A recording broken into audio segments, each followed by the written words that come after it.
When you're ready to pop the question, the last thing you want to do is second-guess the ring. At BlueNile.com, you can design a one-of-a-kind ring with the ease and convenience of shopping online. Choose your diamond and setting. When you find the one, you'll get it delivered right to your door. Go to BlueNile.com and use promo code WELCOME to get $50 off your purchase of $500 or more. That's code WELCOME at BlueNile.com for $50 off your purchase. BlueNile.com, code WELCOME. Hey parents, Greenlight is here to take one big thing off your to-do list, teaching your kids about money. With a Greenlight debit card and money app of their own, kids and teens learn to earn, save, and invest. You can send money instantly, set flexible controls, and get real-time notifications of your kids' money activity. Set up chores and put allowance on autopilot to reward them for their hard work. Then learn about the world of money together. Get 1 month free when you sign up at greenlight.com/podcast. Looking for a fun way to win 25 times your money this football and basketball season? Test your skills on Prize Picks, the most exciting way to play daily fantasy sports. Just select 2 or more players, pick more or less on their projection for a wide variety of stats, and place your entry. It's as easy as that. If you have the skills, you can turn $10 into $250 with just a few taps. Easy gameplay, quick withdrawals, and injury insurance on your picks are what make Prize Picks the #1 daily fantasy sports app. Ready to test your skills? Join the Prize Picks community of more than 7 million players who have already signed up. Right now, Prize Picks will match your first deposit up to $100. Just visit prizepicks.com/play100 and use code play100. That's code play100 at prizepicks.com/play100 for a first deposit match up to $100. Prize Picks, daily fantasy sports made easy. Hello, this is international football commentator Derek Ray, and you're listening to the Ranks FC podcast.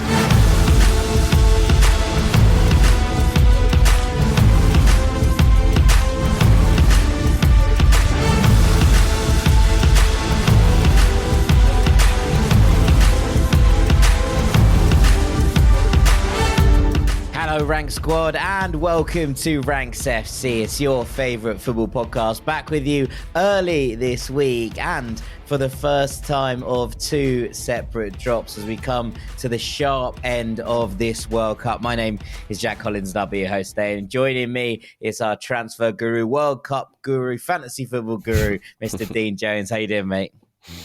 Yeah, not England guru anymore because we're gone. No. We are RIP England. Very sad day. The World Cup's finished now as far as I'm concerned. Don't know why I'm even here, mate. Not watching it anymore.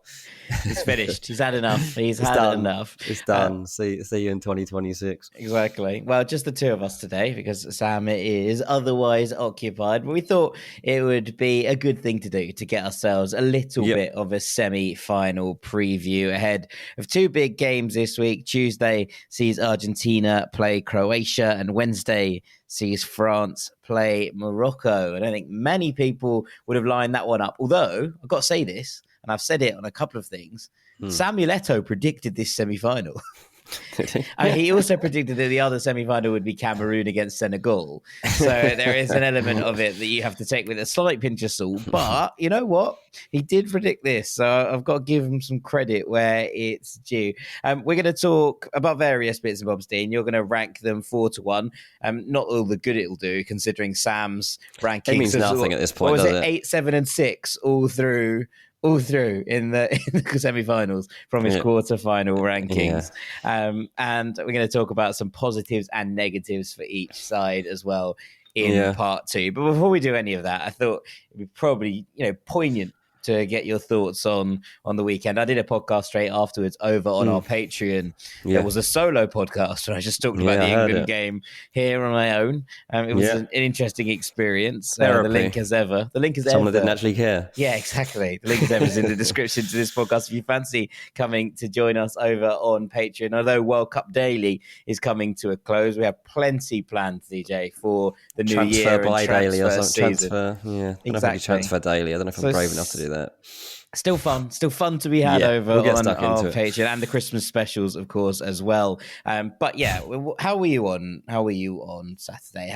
Honestly, I was like, look, I was so like level-headed about it. I was so obviously like it's very frustrating to miss the pen, but like you come away from it and you're like, well, what did we want from this game? You wanted to be competitive, you wanted the chance to win, and you had it all. Like we were the better team, probably. France had as many good chances to score, but like we had a good control of the game. We had the chance to score the penalty that makes it 2-2 with 10 minutes left or whatever, and we missed it. And that's all it is. Like there's all this analysis going into where it went wrong, why Southgate didn't make subs earlier, why, whatever it is. And it's, should Southgate stay in the job? And I'm like, lads, we should have been 2-2 with France going into the last 10 minutes, and we probably would have nicked it at that point. Like, I think you had the momentum at the very least. Although there is an argument to say that France are the kind of team that don't need momentum to make things happen. Possibly, but like as that penalty was coming about, we were waiting for it to be taken. I was like, if this goes in, like I think we'll do it. I think we probably are in a good spot to do this, and if we don't, we don't. But like, yeah, it's just like if Southgate does go on the back of this, I feel like it's a dangerous moment because I don't know where the next step is. And I think that there's always a risk of everything falling apart because what he's created, the environment that he's created is special and the players love it. And they've come in through together. Like the 3 tournaments that they've grown through has meant a lot to them. And, he's probably almost a father figure to some of these players, the way that they've come through under him. And he's a very good man manager. And I think that the next person is going to have to try to keep as much of the current setup in that sense as you can because it's worked. But who honestly do you get? Like I don't know. Tuchel, Pochettino, Eddie Howe, like Graham Potter. Like you can't say any of these people. Howe and Potter aren't going to take the job. And going foreign again, is that right? And even if it is, like it's I don't think there's any particular that you're problem any better with doing that because I think no guarantee that you're going to be any better. No, that's true. But I do think there's an element of, and you can look at this and go, okay, who are the 2 elite managers going into this tournament that you look at from who's had real success at club level in Europe? And you look at Hansi Flick and Luis Enrique, right? Who one didn't get out of the groups and the other one was knocked out. I agree, admittedly on penalties, but these are the kind of margins. And you look at Morocco, and look at where Morocco are, and they've got a new manager just before the tournament's begun. To be fair, Walid Regragi's had plenty of success in the African Champions League. I think he won it with Casablanca, if I'm not mistaken. So it's not like but in terms of a household name, like sure, but I mean maybe that's a different. Maybe he is in Morocco. To be fair, exactly. But alas, right? If England get a new manager, I'm sure we'll do a podcast on the topic. So we'll come on to the 4 semi-finalists. I've spent the entire tournament complaining about the fact that on British TV coverage, before every game that didn't have England in it, there was loads of little VTs about England. I was like, I've come here to watch Japan against Croatia. I have not come to find out what Declan Rice's favourite flavour of crisps are. Sort of vinegar, I think. But you look at it and think, but we've just done exactly the same as this podcast. So yeah, we've just done the same. Here we are. But playing to the numbers. Let's leave England alone and let's talk about these semi-finalists because there's plenty to get through here. There's plenty of really interesting narratives and arcs to talk about. But before we do any of that, I think we may as well rank them, go through your ranking of them and see how we stack them up here. And as much of a, hiding to nothing that this might well be. Yeah, I mean, what do you do? Do you go with the logic? Do you go with like what should happen? What we've seen in the last game? It's so difficult to rank these last 4 based on what we saw from the last 8 and how terrible our rankings were. But it wasn't just us. I saw various outlets giving rankings and they weren't far off what we did because that's what we expected. But this is what upsets are about, right? This is where they come from. This is what it's about. Like we're in this last 4 now. Like everyone's as deserving as each other to have got to this stage, no matter how you've got there. But at 4, you just have to say Morocco because they're facing the world champions. They're the surprise inclusion at this point. They've also been great. So me putting Morocco at 4 is no slight. It's just that like the competition's big here and you're playing France in a semi-final. So I still think you've got a chance of beating them, but France have got a better chance of beating you, and that's why you're 4th. I like Morocco. their plan. I like what they do. It's not particularly sexy from like a neutral perspective. If you like to watch open football, if you like to watch teams have a go, because Morocco don't even want the ball. They don't want it. They're having I think they've got a 30% average possession from this tournament, something like that. They're quite happy for you to have it, and they will get 10 men behind the ball. They'll leave up one forward, and everybody else works their socks off to make sure you can't get to their goal. And nobody can get to their goal. It's almost impossible. So you can't lose knockout football games if you don't concede goals. And Morocco don't concede goals. They don't concede goals. So I guess it's France on pens if they do beat Morocco, because if they get to pens, I'll be like, I'll probably win it. When Morocco probably win it, because this is how it feels. The longer this game gets drawn out, and I'm sure we'll talk about this as a kind of running theme, but the longer the game gets drawn out, the more that you'd imagine France are going to be like, what's going on? What's happening? And you look at these different elements, and I think what's really interesting from Morocco and is not just, yes, of course, they do play a defensive style, but the explosivity with which they break out of it when they do get the ball or when they do get those chances to counter is so much fun to watch. And so there've been a lot of kind of unfair comparisons, I think, to, old school Sean Dyche's Burnley, which I've seen thrown around a little bit, which doesn't make any sense to me, because there's some players in here and the way that Morocco construct counterattacks, the way that they can overload when they're on those counters is nothing like that. It's nothing like, we'll wait for a set piece and maybe nod one in or look for the big man up top. Those aren't the ways that Morocco have constructed attacks. What's been brilliant to see is the likes of Azzedine Ounahi, who's obviously been linked with moves left, right, and Charlie as well afterwards, to kind of skip past a player and suddenly open the pitch up, to draw a player in, to play a little 1-2 with the likes of Hakim Ziyech, to dovetail out there and allow Hakimi to steam forward down that right-hand side. We saw Atiat Allah come in the last game and deputise for Mazraoui so beautifully. But I think that the fair point of putting Morocco here is, and the worry is, that they are maybe just the walking wounded at this point. Like, how much more have they got in the tank? And as much as all of this, you can see, what it means to them. You can see the kind of camaraderie within this camp, the fact that they're so capable and so willing to put each other, bodies on the line for each other. Great. But how much is left in the tank with the world champions next up, who even when England kind of gave them a fright, didn't really look that ruffled, I don't think. It's one of those scenes that you're like, France are just annoyingly competent. And that's where they're at. So many good players, haven't they? But yeah, you go back through Morocco's tournament and you just look at the results, just for like a recap of how they've got to the semi-final. They've beaten Portugal 1-0. They've drawn with Spain 0-0 and won on penalties. They've beaten Canada 2-1 in the group stages in their last match. They beat Belgium 2-0 in their middle group match, which was kind of the game that put them on everyone's radar. And then the first match was, this might end up being the World Cup final, Morocco 0, Croatia 0. When we were watching that at 10 a.m., and it was a bit of a dull one. It wasn't as bad as a lot of people made out, but it wasn't the most entertaining game in the world. We didn't think it was going to be the World Cup final. Didn't think anyone would think, we're either going to see, it's very possible that we see that on this weekend, one way or another. And that's madness. It really is. Like, I was looking back at this, I was like, oh yeah, I'd forgotten I watched that. I think I actually turned it off. So I didn't really watch it. I think I did. That was one of the early ones I did turn off. But yeah, look, it's all about gathering belief. As you say, they've obviously got injury problems mounting, and they've got to try and get as many of them through this match as they possibly can.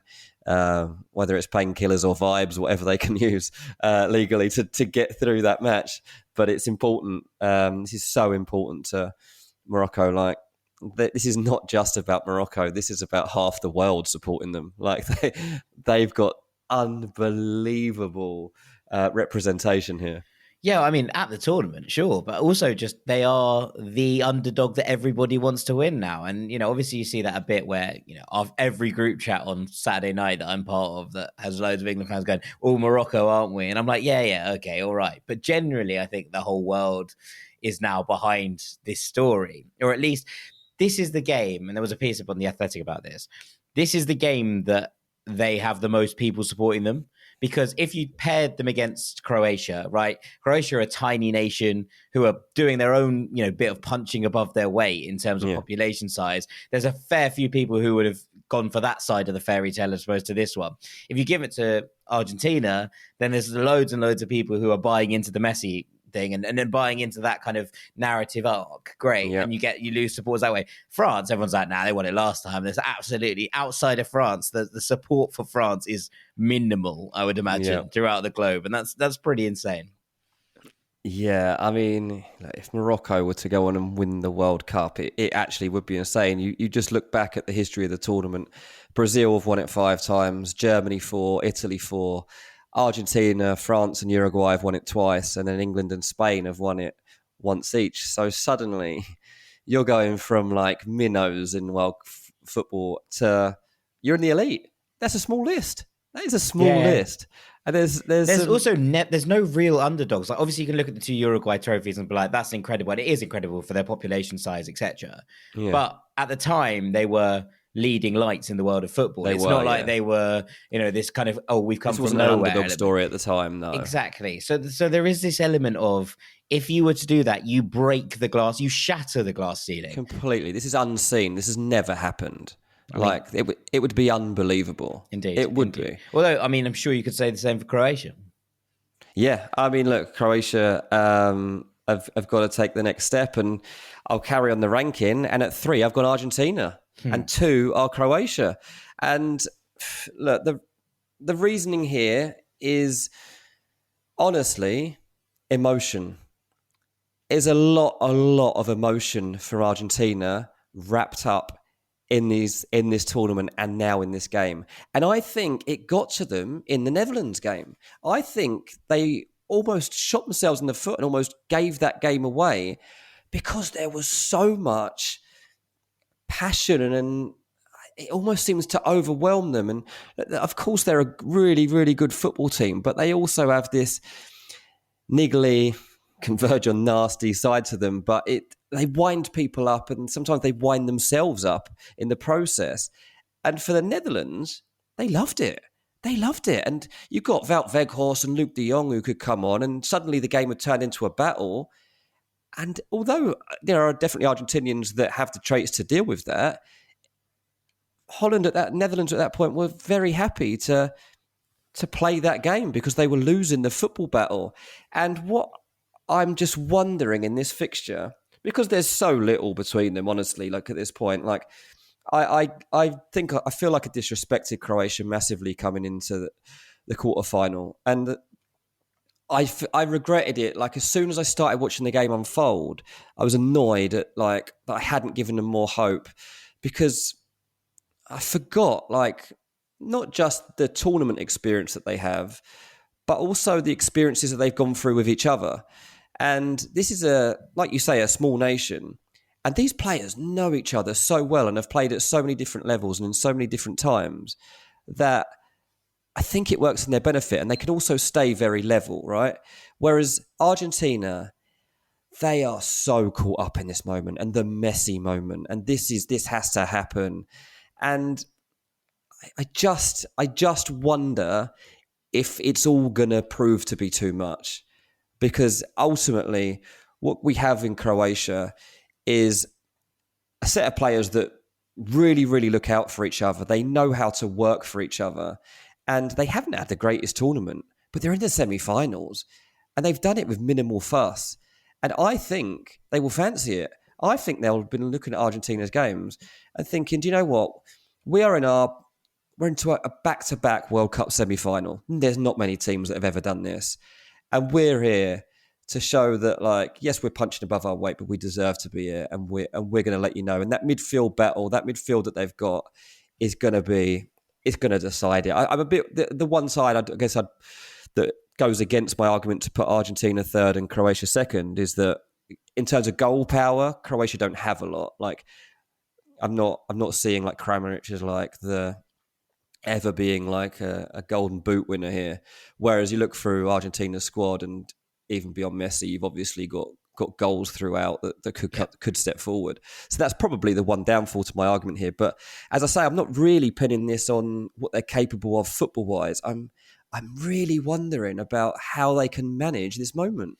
Yeah, I mean, I'm going to talk about this a little bit about with this kind of positives and negatives, and I think that I think it's a double-edged sword in so many ways, and the Argentinian emotion is something that I think can be used for a positive and a negative at times, and I also think there's an element of Croatia won't rise the way that the Netherlands did, and I don't know if that's necessarily a positive or a negative, because I think actually the Netherlands managed to get under the skin of Argentina to a point. They were, and this was the whole thing about sportsmanship that I spoke about at the weekend. I don't mind that. I don't mind that bit of gamesmanship from the Netherlands, who were 2-0 down and went, you know what? If we can get at them and wind them up and get them into a place where they're, Leandro Paredes is booting the ball at our bench, and then, Van Dijk is shoulder charging him to the floor, then that's probably a space that we want to be in that they definitely don't, or that we can take advantage of. I think Croatia are cool heads. And actually, we saw this a bit in the Brazil game, where, you could see in extra time, even when Brazil were 1-0 up, every decision, the whole Brazil bench off their chairs, running to the side of the pitch, all of it. Croatia, very calm. And, obviously when they scored, the substitutes ran out. That would be ridiculous if they didn't. It was an 118th minute equaliser, wherever it is in the World Cup. But, there was none of that. It was very cool, calm, collected. We know what we're good at. We know what we're going to try and do.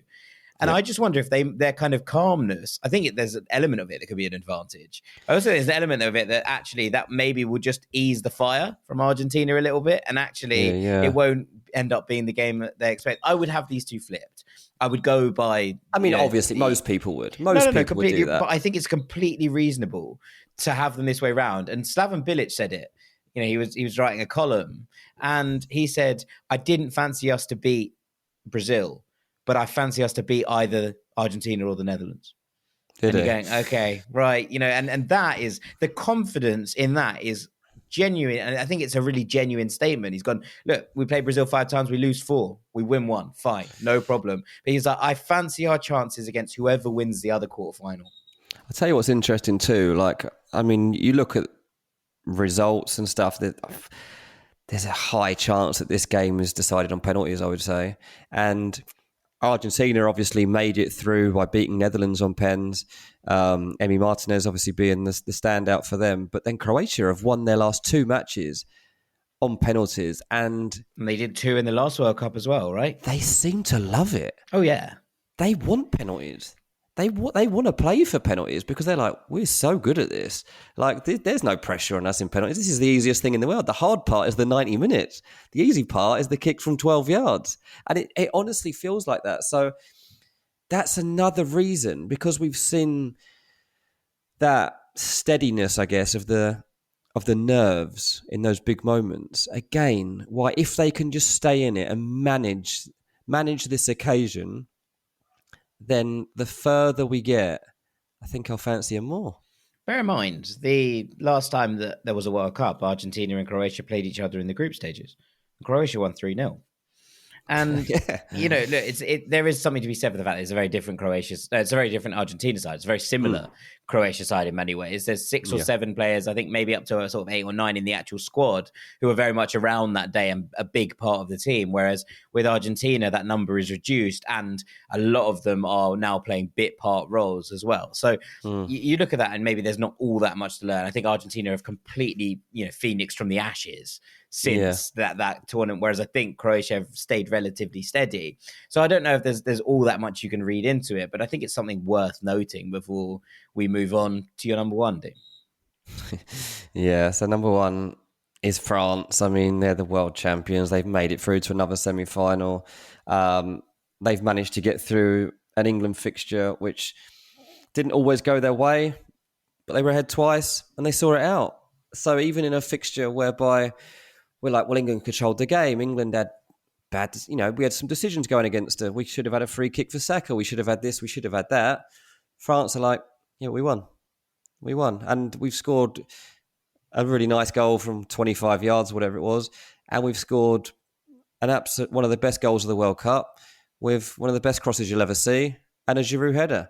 And you can't argue with that. Ultimately, that one of the reasons I came away from that game and I actually wasn't that down. I was like, well, that's the difference. We're playing against the pinnacle of international football that you could ever expect to face.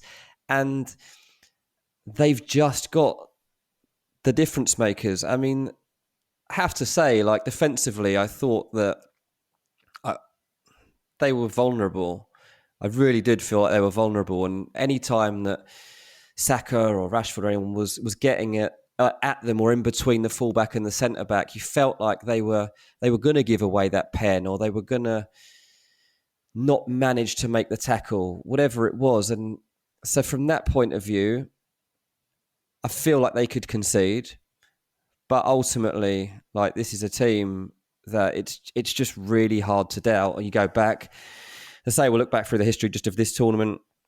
They fell behind to Australia in the first match, 1-4-1. Then they saw off Denmark 2-1. The third game, they just threw it and lost 1-0 to Tunisia and put out a different team. But going through, they played Poland, saw them off 3-1.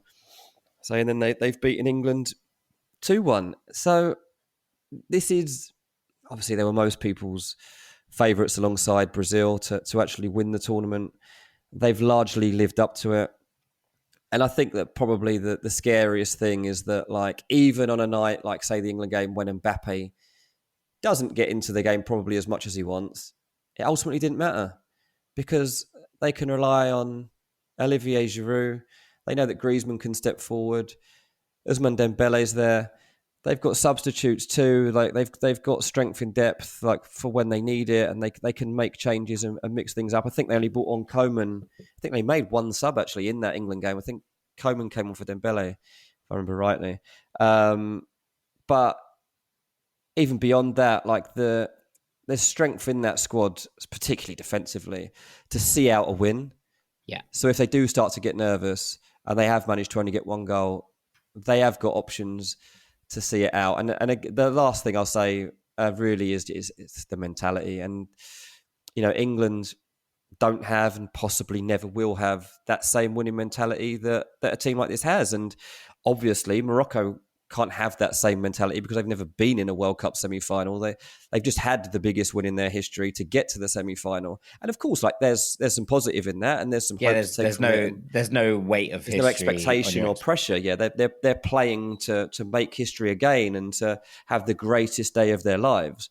But from a France point of view, you're thinking, well, it's Morocco, lads. If we can't beat Morocco, we shouldn't even be here. And sadly, like that, and that is true. It doesn't mean that it's going to play out like that. Of course it won't. But I just find it almost impossible to believe that France don't actually see out this game and then go on to win it again. Yeah, I think that's fair. I think it's fair. I think it's a fair point to take. I've kind of read this on Twitter, but I can't remember for the life of me where it's from. So I do apologize if you're listening and this is your point. But so someone say that France remind them of Real Madrid Champions League kind of kind of thing. That is good. In that, like, they don't need to play well. They don't need. Well, they haven't got Benzema. Yeah, well, they don't need to, they kind of almost don't need to have any sort of match momentum going in their favor to make things happen. They just make it happen on a moment. And, you know, whether that be a dead-eye Griezmann cross, whether it be Tchouaméni suddenly finding his shooting boots from 30 yards. You know, we haven't seen that all tournament. We haven't seen that in ages. We got a tweet from Isaiah to say, I can't remember when or what podcast it was, but you all once said that every time Tchouaméni lined up for a long-distance shot, it went over the bar or off target. Boom. Mate, I was so annoyed. And then my mates turned around to me and they were like, you've seen this guy play quite a few times. Does he do that? I was like, no. Do you remember he scored a load of goals for Monaco and we were all like, he can't keep doing this because he skies so many shots that occasionally some of them are bound to go in. And he did it. I did it for Real Madrid once, I believe. And then you were like, oh, he's just done it there, has he? Yeah, cool. He's just popped up with that moment in the middle of a World Cup. It was like Pogba had come on for a couple of minutes. It was like Pogba was like suddenly back fit again and come on and just like taken it in his stride and was running off again and just been stepped in for one moment and more often than Tchouaméni. But yeah, you're right. It is those little things, and it seems like luck that he's had a pot shot from 25 yards. But is it, or is it just the difference between a very good player and an excellent player? That's the thing. I'm not sure how much luck there is in it. So that's something to take into account here. Like, Morocco have got to enjoy this game. They've got to enjoy the occasion. Like, the fans, however hard it is, and like, if you're used to not seeing the ball, you're certainly not going to be seeing it much of it. Like, they might even get 20% possession in this game, right? like we could be looking at France having 80% of the ball in this game. Yeah. And against most teams, you might be able to see it out. I mean, I can't see how you can give France 80% of the ball and they don't score a goal. I don't see how that's possible. This is going to have to be the best performance. That they've got to pull this off to an absolute team, Morocco, in order for it to come off. And if they do, then absolutely fair play. But it feels like it'd almost be a miracle. Yes, agreed. But then I'm sure there were plenty of people saying that before Spain and then before Portugal as well. But it does feel like a step up again. Right, after the break, we're going to have a quick run through some positives and negatives for each team ahead of these clashes. Don't go anywhere.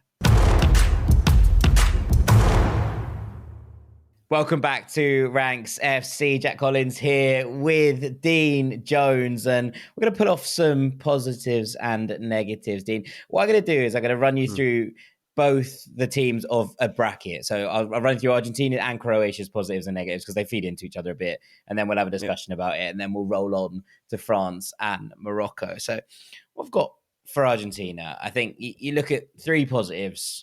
You look at the form that Lionel Messi is in, which is, one of those kind of things that talks for itself in so many ways. But I think the other thing is that the buy-in from his teammates has been exceptional. That players willing to sacrifice themselves in order to let Messi kind of hit this final form in so many ways. So he can just pick up the ball and go. And then look, we've been seeing it for a little while, but I think that the element that he feels within in this national team form is kind of like, wow, this is pure Messi. Even the arguments we're seeing after games, and him putting up the donkey ears at the bench of the Netherlands.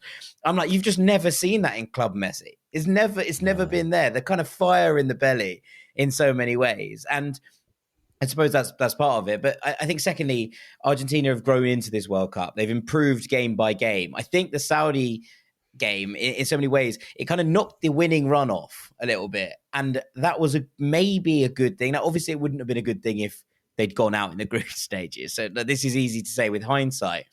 But I think it just kind of refocused them a little bit. And I think game by game from then, it kind of shook them and they've had to rebuild the foundations. And as they've gone through the tournament, they've got better and better. We've seen these changes of formations in order to suit different players. They've coped with the loss of Angel Di Maria. Now he's back as well, which is going to be very interesting to see how that works. And it's going to be really intriguing to see if they can kick on again here against this Croatia team.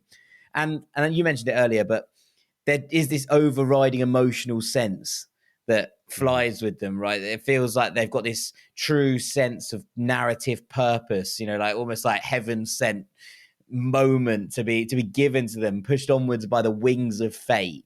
And that's where we're kind of at with them. But on the flip side, that emotion can still be a killer. And you talked about it, but there's a sense of losing control that's occurred in some of these games, not just in the Netherlands game where it all boiled over, but, you get to the end of the Australia game. And yes, it's an absolutely horrendous deflection, sure. But then there's that kind of panicked end to the game where you're like, whoa, you were in complete control 5 minutes ago. Where's that come from? Yeah. And I still think there are question marks over this defensive unit. Who steps up in the breach and how they play now. Do they stick in the 5 or do they go back to the 4 in order to accommodate Di Maria, or do you use him off the bench if you need him? How does that work? And you flip it to Croatia and theirs is the opposite. Their positive is that absolute emotional control, the absolute self-belief. They've been there before and they will fear nobody after knocking out number 1 seed and favourites Brazil. They'll go look at that and be like, well, no one else that will play will be as good as this Brazil side. And we've just beaten them. So we're literally at that point. I mean, the midfield 3 remains the best in this tournament. They have balance, control, penetration. They have it in spades and in depth, I think, which is interesting because you've seen Kovacic go off. We've seen Modric go off in games. I think Lovro Mayer's done really well when he's come on. We've seen Pasalic playing as kind of a right winger, which I think is really interesting because I think he might play again there and drop into the middle in order that Brozovic can basically shadow Messi and see how that kind of tactical battle plays out. Yeah. And their penalty and extra time record is sublime. The longer the game goes on for, the more they'll feel they can win it. But there are still major questions over the attack. Petkovic got that deflected equaliser against Brazil, but the quality is, I think, still a touch lacking up there.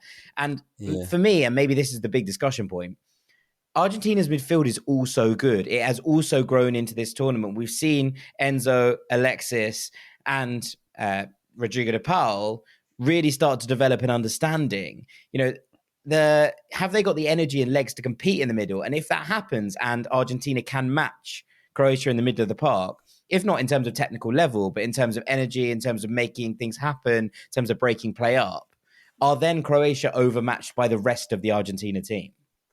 Yeah, maybe. I mean, I do wonder about the experience of the midfields and how that, if Croatia's are just able to manage that battle better because they've just been there so many times at club and country level, whereas Argentina, this selection that they've got in midfield, they haven't got that in the tank. But then, from Argentina's point of view too, you talk about defensively, can they handle it? Well, Croatia don't have many shots. I think they had one. Did they have one shot on target against Brazil? One shot on target. And it went in. Even the Japan game, I'm just trying to think back to that. See, I don't remember them doing. They had 4 shots on target. They don't offer a lot, and I just feel like that's one thing that does go Argentina's way, because, as I said before, there's no obvious scary goal threat from Croatia. There's no Mario Mandzukic, is there? There's no Mandzukic. There's no Mandzukic. There's no Davor Suker. There's no Davor Suker's left foot.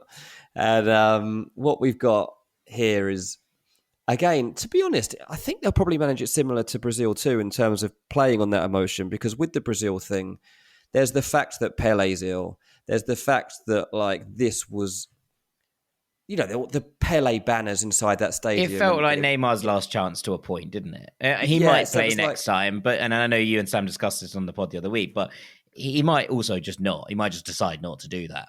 Yeah, I wouldn't blame him if he walked away. So you had the emotion historically off the pitch of let's do it for Pele, and then you also had on the pitch Neymar with all the conflicts on and off the pitch that involves him of he's still the main man, but a lot of us don't really like him. But come on, mate, we do actually really need you to do this because nobody else is. And that works in Croatia's favour because they don't have that pent-up anxiety of letting people down, maybe. They're just there to do their jobs and deliver what they can. And I think that's a really good place to be in. And, as an England fan, I know more than most countries what that expectation and pressure feels like. And it's horrible because the more tournaments that you go through, the more failures that you have, the more difficult it becomes. And Argentina have had a lot of it too. So they'll be looking to make up for recent years and, as I say, do this for Messi. So it's so close, this game. Tuesday's one is so fascinating. Yeah, and obviously it's the first semi-final as well. So whoever wins it will know before we get into that France-Morocco game. But let's get into it now. France, well, they're the best team on paper still in this tournament, aren't they? They remain relatively unruffled, even with the England scare that we mentioned in part one. Mm-hmm. Griezmann and Mbappe in particular, I think, playing gloriously. Even when Mbappe was shut down in this game, there were still moments you're like, oh, okay, cool. And those kind of drifting movements, those moments of magic, unplayable at times. I think Griezmann's been absolutely sensational in this tournament. And right now, you'd imagine that Mbappe is probably on course that if France won it, he would win the golden ball. But I think that would maybe be doing a disservice to Antoine Griezmann, who I think has been their best player in this tournament across the course of it as a kind of a cohesive whole. And I think, and this might be the key, that so much of France's attacking game is based down the flanks, which is where Morocco have tried to funnel Spain and Portugal, who don't like that, right? Spain didn't want to play down those wingers. They wanted those wingers cutting inside off the flanks and making things happen in the middle. Morocco went, no, we're just going to let you do that. It's fine. You can just go down there. Portugal didn't play with wingers. Joao Felix kept drifting outwards. They kept trying to play diagonals out there. They kept trying to get the fullbacks forward. And Morocco were like, all right, fine. Ziyech will drop in, make sure that your fullback doesn't have a run on goal. And then, Hakimi can kind of just track Joao Felix wherever he goes. And that's kind of fine. Whereas I think if they try and do that to France, they're in a bit of trouble because of the overloads that France can make happen down those sides. But, that said, for France, there are still question marks in defending from both the fullbacks and Upamecano if he plays anything like he did against England. If anyone can exploit that, it feels like Ziyech and Boufal are good, players one-on-one in order to get in behind their fullbacks. And En-Nesyri is starting to grow into this as that kind of all-round number 9 who can make things happen. And England opened them up, I thought, by breaking the lines in the middle. And a player who I think has been sensational at doing that throughout this tournament, Declan Rice did it for England and just kind of skipped past a man, and suddenly those passing lanes opened up. Morocco have Azzedine Ounahi, who I think is very, very good at this. He'll just play a little 1-2 and get himself into that yard of space, or he'll shimmy past a player and suddenly everyone's, open in front of him. I just wonder if he could do that again as he did against Portugal. Flipping it to Morocco, though, if you don't concede goals, it's almost impossible to lose knockout football games. And Morocco do not concede goals. No opposition player has scored against Morocco in this tournament, or actually in Walid Regragi's reign, full stop, which is pretty nuts, frankly. They're underdogs, and France will be expected to come out and play, which I think will suit the way that Morocco want the game to kind of carry out. And I think that Ziyech and Boufal could have a field day against the France fullbacks if they can isolate them one-on-one. But on the flip, France's overloads wide have been crucial, and Morocco felt more comfortable defending that central area. And also this big question over the walking wounded, right? Can Saiss play? Can Aguerd play? Can Mazraoui play? Because this could be a makeshift back line that has only one of the 4 players that started the tournament in the back 4 in a semi-final. And if that's the case, as much as they were very, very impressive against Portugal, how long can that kind of temporary guard hold? Yeah, I mean, that is the biggest factor really for them, isn't it? Like, how many of them can they get fit for this game? They haven't had that long to turn around and focus on it. A couple of months sounding great. They'll have Hakimi, so that's handy because he knows a bit about Mbappe, so he should be. That's relatively going to be fun, isn't it? Yeah, that should be a decent battle. We've just seen Kyle Walker face him, and there was a lot of pressure on that one. And now Hakimi should be even better equipped. It's quite nice. So they're like genuinely best pals. And Hakimi Hakimi tweeted straight after the game, like pretty much straight after the quarterfinal, being like, "See you soon, Kylian Mbappe." I was like, that's bold. But I love it. Like that, as an underdog, you need to have a bit of that. He's like, you didn't expect to see me now, did you, mate? And I don't think Mbappe will particularly look forward to it, really. I don't think he'll want that battle. I don't think he'll want somebody knowing if anyone's all the ins and outs of his game. Walker. Yeah, exactly. Like, not only does Hakimi know his game, he's so quick. He's so quick. It's probably his biggest trait, his best trait. The question is, if he can get forward, are they going to overload France down that flank? Because Mbappe, as much as he is absolutely brilliant, and I don't expect him to, have an industrious defensive work rate in the same way that I wouldn't expect Messi to. Suddenly Rabiot has been dragged over there to try and sort things out, and there's got two on two in terms of Hakimi and Ziyech against Theo Hernandez and Adrian Rabiot. I know who I'd fancy to be winning that duel. Yeah, I mean Theo, I've not been that impressed with him at this tournament. I'm a big fan of his, and it's just not. Nothing's really gone his way so far, and from an England point of view, like I was encouraging us to just get down there as at any time you possibly could, and then cut inside and see what errors you could force, because they didn't like it. So Morocco would have identified that. I'm interested to know if they can make the most of any set pieces too. France, they are a big team, so I think that they're. Well, I say big team. They're good aerially anyway. They've certainly got enough there to, you'd think, deal with it. But I just wonder if Morocco are working especially hard on perhaps a couple of routines, because we saw, particularly in the early stages of this World Cup, that it was going to be an asset of theirs. They've scored. What game was it? They had one disallowed against Belgium, and then they scored again in the second. And then they scored again. Yeah, so that was, a lot was being made of it at that time, and the same noise isn't around that, but it's clearly something that they focused on in a big match like that against Belgium, where they knew that those small margins would make such a big difference. And I think now that's what they have to look at. Like, okay, we know we can stay in the game. We know that we can keep this team at bay, and we've shown that we can compete with the big guns. But how do we actually beat them? What's going to be our difference maker? And it's probably something like that. Like it's either a moment of magic from a Ziyech who can carve open an opportunity or score one, or you get a set piece in a good moment, and you've got a plan that you can pull off.